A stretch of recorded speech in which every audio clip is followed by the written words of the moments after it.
দেশের অর্থনীতিতে এখনো কিন্তু সবচেয়ে বড় অর্জন বাংলাদেশের গার্মেন্ট শিল্প এবং জনশক্তি রফতানি। স্বাধীনতার ঘোষক শহীদ রাষ্ট্রপতি জিয়াউর রহমানের উদ্যোগেই কিন্তু বিশ্ববাজারে এই দুইটি সেক্টর যাত্রা শুরু করেছিল। তারপর কিন্তু এতগুলো বছরে আরো কিছু পণ্য রফতানি হলেও এখনো কিন্তু দেখুন এই দুটি সেক্টরকে কিন্তু অন্য কোনো সেক্টর অতিক্রম করতে পারিনি। এখনো বাংলাদেশের অর্থনীতিতে এই দুটি সেক্টরের থেকে যে ইনকাম সেটি সামগ্রিকভাবে অর্থনীতিকে ডমিনেট করছে বা অর্থনীতিতে অবদান রাখছে। জ্যাটাবের তৃতীয় জাতীয় সম্মেলনের সাংগঠনিক কার্যক্রম তুলে ধরার পাশাপাশি যে সকল বক্তা বক্তব্য রেখেছেন, আপনাদের বক্তব্যে বাংলাদেশের আমদানি রফতানি তথ্য, দেশের ব্যবসা বাণিজ্যের একটা সার্বিক চিত্র ফুটে উঠেছে। একই সঙ্গে দেশে গার্মেন্ট শিল্প এবং টেক্সটাইল এর সেক্টরের যে সমস্যা বা সম্ভাবনা সেগুলো অনেকেই আপনারা কম বেশি তুলে ধরেছেন আপনাদের বক্তব্যের মধ্যে। আপনাদের অনেকগুলো বক্তব্যের সঙ্গেই কম বেশি আমি একমত। সকল সীমাবদ্ধতাকে অতিক্রম করেও বাংলাদেশের গার্মেন্টস এবং টেক্সটাইল শিল্প বিশ্ববাজারে সম্মানের সঙ্গেই কিন্তু জায়গা করে নিয়েছে। বিশ্ববাজারে টেক্সটাইল শিল্পের আওতায় প্রয়োজনীয়তা ও পরিধি বেড়েই চলেছে প্রতিদিন।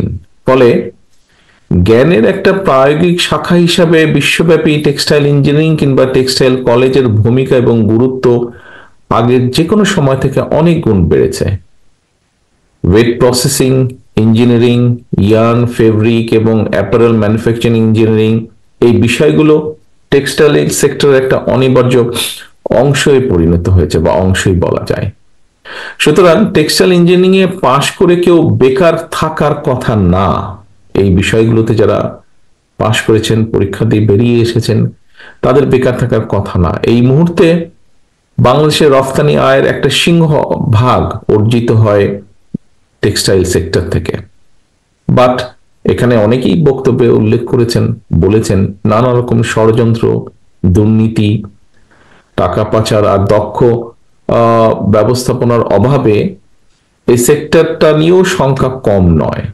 সুতরাং জিএসপি সুবিধা আদায় সহ এই সেক্টরে অগ্রাধিকার তালিকায় রেখে আরো কিভাবে নতুন পণ্যের রফতানি বাজার তৈরি করা যায় সেই লক্ষ্যকে সামনে রেখে বিশ্ববাজারে বাংলাদেশ বিএনপির আমদানি রফতানির একটি পরিকল্পনা রয়েছে আমাদের। রফতানি বাজার নিরাপদ এবং সুরক্ষিত রাখতে রফতানিকারকদের জন্য সঠিক সময়ে শিপমেন্টের ডেলিভারি দিনক্ষণ ঠিক রাখা একটা বড় চ্যালেঞ্জ। আর এই জন্যই বন্দর ব্যবস্থাপনা ঢেলে সাজানোর পাশাপাশি এটাকে কিভাবে আরো মডার্নাইজ করা যায় এ ব্যাপারেও বিএনপির একটি চিন্তা ভাবনা রয়েছে। প্রিয় কাউন্সিলর বৃন্দ, প্রিয় উপস্থিতি বৃন্দ, বাংলাদেশের গার্মেন্টস এবং টেক্সটাইল সেক্টরের অগ্রযাত্রা ঠেকাতে নানা রকম ষড়যন্ত্র অব্যাহত রয়েছে, যা আপনাদের অনেকেরই বক্তব্যে উঠে এসেছে। দেশনেত্রী বেগম খালেদা জিয়ার সরকারের সময় দেশে spinning, knitting, weaving, knit dyeing, woven dyeing, washing, dyeing, local dyeing সহ কারখানার সংখ্যা ছিল প্রায় 10,000-এর কিছু বেশি বলা যায়। কিন্তু বর্তমানে আমরা দেখছি এটার সংখ্যা কমে প্রায় 3,000-এর কাছাকাছি চলে এসেছে 10,000 থেকে, যদি 10,000-ও ধরে থাকি আমরা। আরএনজি এবং টেক্সটাইল সহ শিল্পের বিরুদ্ধে নানা রকম ষড়যন্ত্র চলছে। সতর্ক থাকার পাশাপাশি রফতানি বাজারে আধিপত্য ধরে রাখার জন্য নিজেদের সক্ষমতাও কিন্তু আরো বাড়ানো প্রয়োজন। পাশাপাশি ব্যাকওয়ার্ড লিঙ্কেজ সহ শিল্পের বিকাশ ঘটানো প্রয়োজন। কাঁচামালের জন্য আমাদের যে নির্ভরতা আছে সেই নির্ভরতাকে কমিয়ে আনার জন্য কার্যকরী পদক্ষেপ নেওয়া প্রয়োজন আগামী দিনগুলোতে। প্রিয় উপস্থিতিবৃন্দ, গত 15 বছরে মাফিয়া চক্র দেশকে আমরা দেখেছি কিভাবে সম্পূর্ণ বলা যায় আমদানি নির্ভর, পরনির্ভর বা ঋণ নির্ভর করে ফেলেছে। এই অবস্থা থেকে অবশ্যই দেশকে বের করে আনা প্রয়োজন। বের করে এনে দেশকে সমৃদ্ধি এবং স্বনির্ভর করা প্রয়োজন যে কোনো ভাবে। বাংলাদেশ জাতীয়তাবাদী দল বিএনপির অন্যতম প্রধান একটি অগ্রাধিকার হচ্ছে যে এই লক্ষ্য পূরণে নানামুখী উদ্যোগ গ্রহণ করা। এর অংশ হিসাবে দেশে বিদেশে বিনিয়োগ, বিশেষ করে ক্ষুদ্র এবং মাঝারি শিল্প প্রতিষ্ঠান,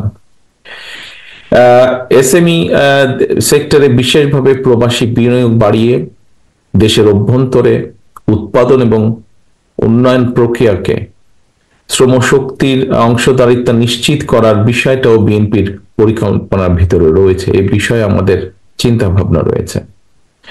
দেশে বিনিয়োগ বাড়াতে বিনিয়োগ প্রক্রিয়া কিভাবে আরো সহজ করা যায়, সাবলীল করা যায় এবং সাবলীল করা দরকারও। বিশেষ করে এসএমই খাতের বিনিয়োগ কিভাবে উৎপাদনে যে যাওয়ার পথে যে জটিলতা আছে সেই জটিলতাকে কিভাবে আরো কমিয়ে আনা যায়, জটিলতা মুক্ত করা যায়, সেগুলোর ব্যাপারে উদ্যোগ গ্রহণ করা প্রয়োজন।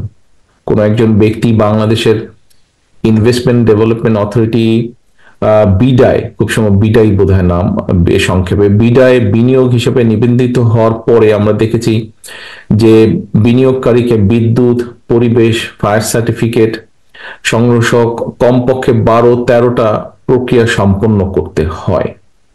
এটা একটা যে কোনো ইনভেস্টরের জন্য এটা একটা অনেক লম্বা একটা প্রসেস। সুতরাং কিভাবে এই প্রসেসটাকে কমিয়ে এনে ওয়ান স্টপ সার্ভিস সিস্টেম চালু করা যায়, টাইম লিমিটটা কমিয়ে এনে 4 থেকে 6 সপ্তাহ করা যায় কিনা, পুরো প্রক্রিয়াটা কিভাবে করা সম্ভব, যদি করা সম্ভব হয় সেটা আমাদের চিন্তা ভাবনা রয়েছে এবং করা সম্ভব হয় তাহলে আমরা মনে করি যে দেশে বা বিদেশে বিনিয়োগকারীরা আরো অনেক বেশি উৎসাহিত হবে। প্রিয় ভাই বোনেরা, বিশ্বে বাংলাদেশের আরো নতুন পণ্যের বাজার সৃষ্টির জন্য প্রয়োজনীয় রাষ্ট্রীয় সহায়তা দেওয়া প্রয়োজন।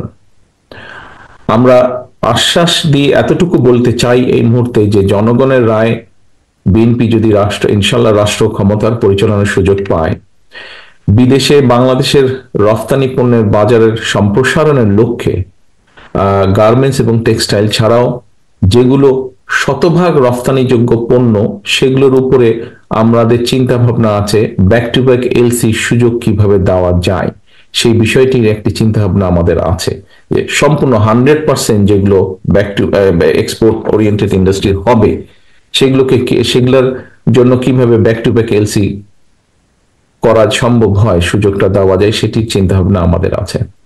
আমরা মনে করি যে শতভাগ রফতানিযোগ্য পণ্যের উপরে যদি ব্যাক টু ব্যাক এলসির সুযোগ হয় তাহলে অনেকেই পণ্য রফতানিতে উৎসাহিত হবেন। তবে কেউ যাতে আবার ব্যাক টু ব্যাক এলসির সুযোগের অপব্যবহার করতে না পারে এটার জন্য আমাদেরকে কঠোর মনিটরিং সিস্টেম রাখতে হবে। এখানে হয়তো কিছু সমস্যা আছে, সেখানে আমাদেরকে মনিটরিং সিস্টেমটা কঠোর রাখতে হবে। এখানে সকলকেই এগিয়ে আসতে হবে এই দেশের এই স্বার্থের জন্য।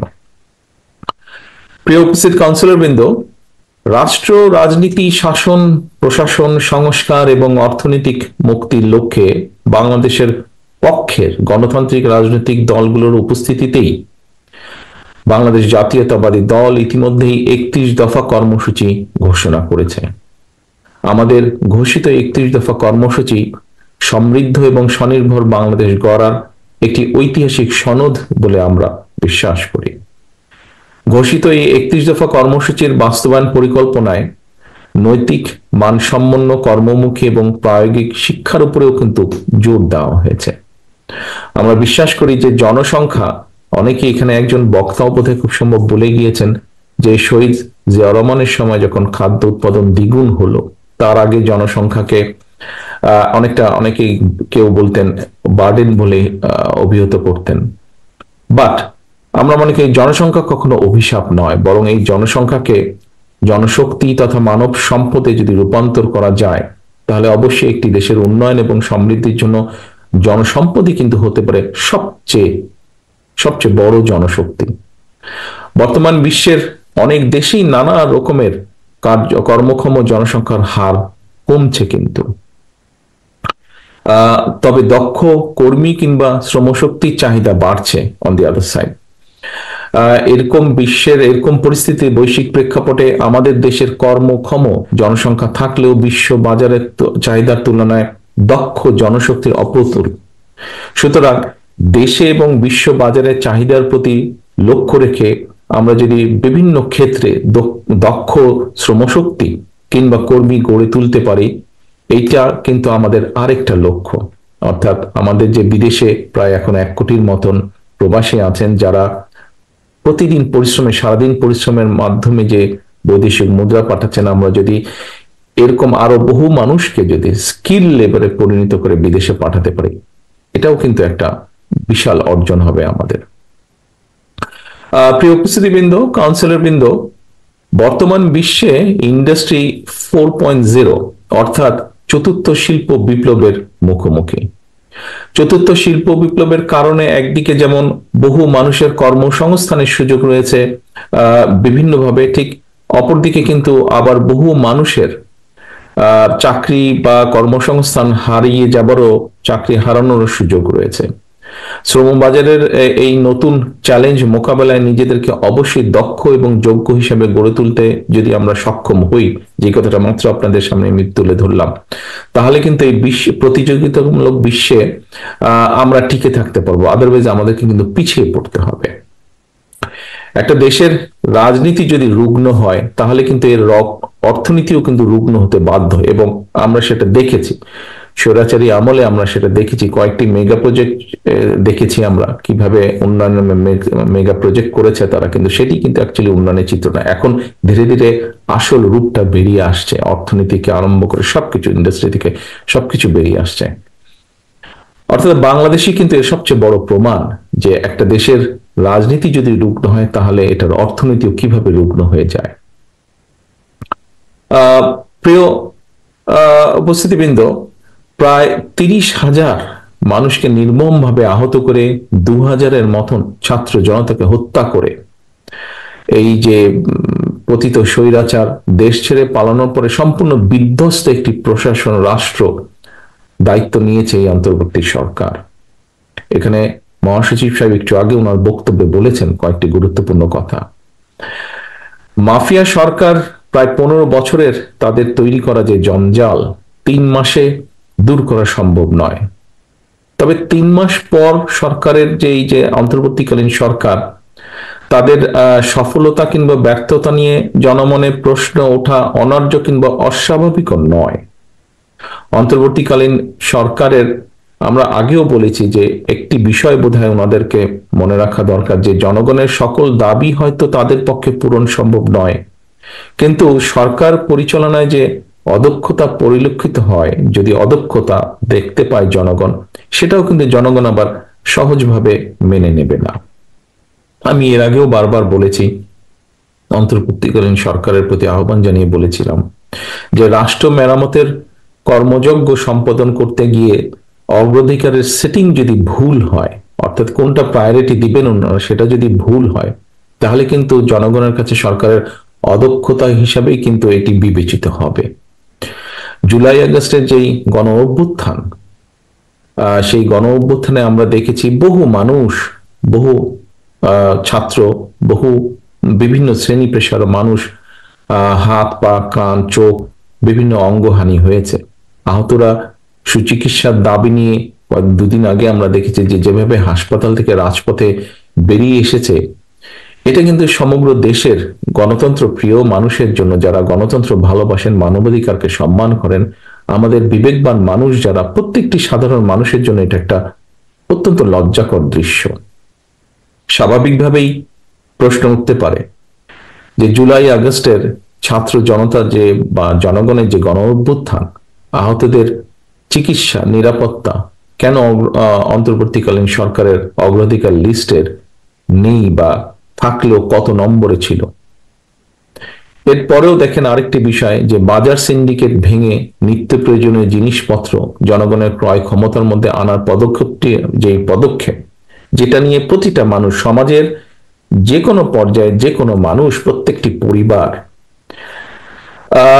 যেই কষ্টের ভিতর দিয়ে যাচ্ছে, যেই দুর্বিষহ অবস্থার মধ্যে দিয়ে যাচ্ছে, এই যে নিত্য প্রয়োজনীয় দ্রব্যের যে দাম, এটার যে উঠা নামা যেভাবে করছে, এই বিষয়টাও অন্তর্বর্তীকালীন সরকারের প্রায়োরিটি লিস্টের মধ্যে কত নম্বরে আছে। আমি সবসময় এর আগেও কয়েকবার বলেছি দৃষ্টি আকর্ষণের জন্য, যে অন্তর্বর্তীকালীন সরকারের সকল কাজ হয়তো সবার কাছে সাফল্য বলে বিবেচিত হবে না, কিন্তু অন্তর্বর্তীকালীন সরকারের ব্যর্থতা কিন্তু আমাদের সকলের ব্যর্থতা। গণতন্ত্রকে আমি স্বাধীনতা প্রিয় মানুষের ব্যর্থতা, এই সরকারকে ব্যর্থ করে দিতে যে স্বৈরাচার ছিল, পলাতক যে স্বৈরাচার, তার এবং তাদের দোসররা কিন্তু বসে নেই। সেটা দেশের ভেতরেই হোক বা দেশের বাইরেই হোক, প্রশাসনের ভিতরেই হোক বা বাইরে হোক, ওরা কিন্তু ওত পেতে আছে যে কিভাবে এই অন্তর্বর্তীকালীন সরকারকে ব্যর্থ করে দেওয়া যায়। এদেরকে যদি ব্যর্থ করে দেওয়া যায় তাহলে গণতন্ত্রকে ব্যর্থ করে দেওয়া যাবে। বাংলাদেশের কোটি কোটি মানুষ যারা গণতন্ত্রকে ভালোবাসে, গণতন্ত্রকে প্র্যাকটিস করতে চায়, তাদেরকে ব্যর্থ করে দেওয়া যাবে। প্রিয় উপস্থিতিবৃন্দ, এইরকম একটা পরিস্থিতিতে অন্তর্বর্তীকালীন সরকারের কিছু কিছু সিদ্ধান্ত মনে হয় তারা জন আকাঙ্ক্ষার, জনগণের যে আকাঙ্ক্ষা সেটার প্রতি ভ্রুক্ষেপ করতে বোধহয় চাইছেন না, বরং তারা যেটা ভালো মনে করছে সেটাই তারা হয়তো চাপিয়ে দিতে চাইছে। অনেক অপ্রাপ্তি থাকার পরেও জনগণ কিন্তু এখনো এই সরকারের উপর আস্থা রাখতে চাইছে, তারা আস্থা হারাতে চাইছে না। তবে একটা প্রশ্ন হচ্ছে, সরকার কি ঔদ্ধ জনগণের আস্থা রাখতে চায়? কারণ জনগণের সঙ্গে সরকারের আস্থার সম্পর্ক নিবিড় থাকলে ষড়যন্ত্রকারীরা কিন্তু তাদের ষড়যন্ত্রের ডালপালা বিস্তারের সুযোগ পাবে না। এই অন্তর্বর্তীকালীন সরকারের সাথে যদি জনগণ যা চাইছে, মিনিমাম যে জিনিসগুলো চাইছে, তারা যদি সেগুলোকে অ্যাড্রেস করার জন্য সচেষ্ট থাকে, তাহলে ষড়যন্ত্রকারীরা সুযোগটা পাবে না। একটা কথা প্রায় আমি বলেছি যে জনগণের রাজনৈতিক এবং অর্থনৈতিক ক্ষমতা নিশ্চিত করা যদি না যায়, রাজনৈতিক এবং অর্থনৈতিক এই দুটো ক্ষমতায়ন যদি জনগণের এই দুটো ক্ষমতায়ন যদি নিশ্চিত করা না যায়, তাহলে গণতন্ত্র, উন্নয়ন কিংবা সংস্কার আমরা যত যাই বলছি না কেন, কোনোটাই কিন্তু টেকসই হবে না। একজন নাগরিকের রাজনৈতিক ক্ষমতার প্রধান হাতিয়ার হচ্ছে কিন্তু ভোট প্রয়োগের অধিকার। ভোট প্রয়োগের অধিকার। আজকে আপনারাও এখানে কিন্তু ভোটই প্রয়োগ করেছেন। আমরা একটু আগে, আমি বক্তব্য দেবার আগে, আমরা নতুন সভাপতি এবং সেক্রেটারিকে দেখেছি যারা দায়িত্বপ্রাপ্ত হলেন আগামী দিন জেটাপকে পরিচালনার জন্য। আপনাদের ভোটের মাধ্যমে হয়েছে, কিন্তু 3000 মানুষের ভোটের মাধ্যমে হয়েছে। ঠিক একইভাবে জনগণের ভোট প্রয়োগের অধিকার, রাজনৈতিক ক্ষমতায়ন যেটার প্রধান হাতিয়ার হচ্ছে কিন্তু ভোট প্রয়োগের অধিকার। জনগণ ভোট প্রয়োগের যে অধিকার প্রয়োগ করার সুযোগ যদি না পায় জনগণ, রাষ্ট্রের সঙ্গে কিন্তু নাগরিকদের যে একটা সম্পর্ক, অংশীদারিত্ব, সেই সম্পর্কটা কিন্তু সৃষ্টি হয় না। আমরা দেখেছি ইতিমধ্যেই অন্তর্বর্তীকালীন সরকার নির্বাচন কমিশনকে পুনর্গঠনের উদ্যোগ নিয়েছে। জনগণ আশা করছে যে ইনশাল্লাহ জনগণ একটা নিরপেক্ষ, স্বচ্ছ পরিবেশে নির্ভয় জনগণ ভোট দিতে সক্ষম হবে। জনগণ নির্বাচিত করার সুযোগ পাবে তাদের প্রতিনিধিদেরকে। বিশ্বাসযোগ্য এবং সুনির্দিষ্ট আস্থা পেলে অন্তর্বর্তীকালীন সরকারের সঙ্গে জনগণের আস্থার বন্ধন আরো দৃঢ় হবে বলে আমি বিশ্বাস করি। অর্থাৎ জনগণ যখন বুঝবে যে হ্যাঁ, সত্যিকার ভাবে তাদের ভোটের অধিকার প্রতিষ্ঠার জন্য এই অন্তর্বর্তীকালীন সরকার কাজ করছে, স্বাভাবিকভাবেই তাদের সাথে জনগণের সম্পর্কটা দৃঢ় হবে। উপস্থিতবৃন্দ, আজকে আর কথা বলবো না। আপনারা সকাল থেকে এখানে উপস্থিত আছেন প্রত্যেকে। প্রথম পর্ব আপনাদের শেষ হয়েছে, পরবর্তী পর্ব চলছে এখন। পরবর্তী পর্বের আমি শেষ বক্তা। সংক্ষেপে আমি আমার কিছু বক্তব্য তুলে ধরেছি। দলের মহাসচিব সাহেব এখানে উপস্থিত আছেন, উনি ওনার অবস্থান থেকে ওনার বক্তব্য তুলে ধরেছেন। আরো প্রত্যেক মঞ্চে উপস্থিত স্থায়ী কমিটির সদস্য সহ অন্য নেতৃবৃন্দ তুলে ধরেছেন। আমরা প্রত্যেকেই, আমাদের লক্ষ্য বা উদ্দেশ্য হচ্ছে দেশকে সামনে এগিয়ে নিয়ে যাওয়া, জনগণের যে জীবন যাত্রা একটু বেটার করা, শিক্ষার্থীদের শিক্ষার ব্যবস্থা বেটার করা, যারা বেকার তাদের যে কোনো ধরনের কর্মসংস্থানের সুযোগ করা, মানুষের চিকিৎসার ব্যবস্থা একটু বেটার করা, নিরাপত্তা একটু বেটার করা। আমরা বিভিন্ন জন বিভিন্ন বক্তব্য বলেছি, বাট আমাদের লক্ষ্য এবং উদ্দেশ্য একটাই। এখানে অনেক বক্তা, অনেকগুলো কথা বলেছেন, তাদের কতগুলো কথা থেকে বেরিয়ে এসছে। অতীতে বিএনপি যখনই সুযোগ পেয়েছে জনগণের সমর্থন নিয়ে দেশ পরিচালনা, বিএনপি প্রতিবার চেষ্টা করেছে যতটুকু সম্ভব এই কাজগুলো করার জন্য, মানুষের জন্য, দেশের জন্য, সমাজের কম বেশি প্রতিটা শ্রেণীর মানুষের জন্য। আপনারা আজকে যেই সেক্টরগুলোতে কাজ করছেন, আমরা একভাবে মানে এক বাক্যে যদি বলি টেক্সটাইল সেক্টরে, টেক্সটাইলের বিভিন্ন ক্যাটাগরিজ আছে। এই সেক্টরের সামগ্রিকভাবে যদি আমরা দেখি, এই সেক্টরের উন্নয়নের জন্য অধিকাংশ কাজ বিএনপি সরকারই করেছে। সেটি হয় শহীদ জিয়ার সরকার, তা না হলে দেশনেত্রী খালেদা জিয়ার সরকার। কাজেই তারা দেশের উন্নয়নের জন্য, দেশের মানুষের জন্য যে কাজ করেছেন, ভবিষ্যতে ইনশাল্লাহ বিএনপি সরকার গঠন করলে ভালো সবগুলো কাজের কন্টিনিউশন আমরা রাখবো ইনশাল্লাহ। আমি পরিশেষে জেটাবের এই জাতীয় সম্মেলনের, যে আজকে যে সম্মেলন হয়েছে, সম্মেলনে যারা দায়িত্বপ্রাপ্ত হয়েছেন তাদের সাফল্য কামনা করছি এবং একই সাথে তাদেরকে শুভেচ্ছা জানাচ্ছি যারা আজকে দায়িত্বপ্রাপ্ত হয়েছেন। দেশের অর্থনৈতিক উন্নয়নে আপনাদের এখানে উপস্থিত প্রতিটা মানুষ যারা জেটাবের সদস্য, আপনাদের ভূমিকা থাকবে দেশের উন্নয়নে। দেশ এবং জনগণের জন্য সমৃদ্ধি এবং সাফল্য বয়ে আনুক, আপনারা সকলে বয়ে আনতে আপনারা অবদান রাখুন। 15 বছরের তাদের তৈরি করা যে জঞ্জাল 3 মাসে দূর করা সম্ভব নয়, তবে 3 মাস পর সরকারের যে অন্তর্বর্তীকালীন সরকার, তাদের সফলতা কিংবা ব্যর্থতা নিয়ে জনমনে প্রশ্ন ওঠা অনার্য কিংবা অস্বাভাবিকও নয়। অন্তর্বর্তীকালীন সরকারের, আমরা আগেও বলেছি যে একটি বিষয় বোধহয় ওনাদেরকে মনে রাখা দরকার, যে জনগণের সকল দাবি হয়তো তাদের পক্ষে পূরণ সম্ভব নয়, কিন্তু সরকার পরিচালনায় যে অদক্ষতা পরিলক্ষিত হয়, যদি অদক্ষতা দেখতে পায় জনগণ, সেটাও কিন্তু জনগণ আবার সহজভাবে মেনে নেবে না। আমি এর আগেও বারবার বলেছি, অন্তর্বর্তীকালীন সরকারের প্রতি আহ্বান জানিয়ে বলেছিলাম যে রাষ্ট্র মেরামতের কর্মযজ্ঞ সম্পাদন করতে গিয়ে অগ্রাধিকারের সেটিং যদি ভুল হয়, অর্থাৎ কোনটা প্রায়োরিটি দিবেন ওনারা সেটা যদি ভুল হয়, তাহলে কিন্তু জনগণের কাছে সরকারের অদক্ষতা হিসাবেই কিন্তু এটি বিবেচিত হবে। জুলাই আগস্টের যেই গণ অভ্যুত্থান, সেই গণ অভ্যুত্থানে আমরা দেখেছি বহু মানুষ, বহু ছাত্র, বহু বিভিন্ন শ্রেণী পেশার মানুষ, হাত পা কান চোখ বিভিন্ন অঙ্গহানি হয়েছে।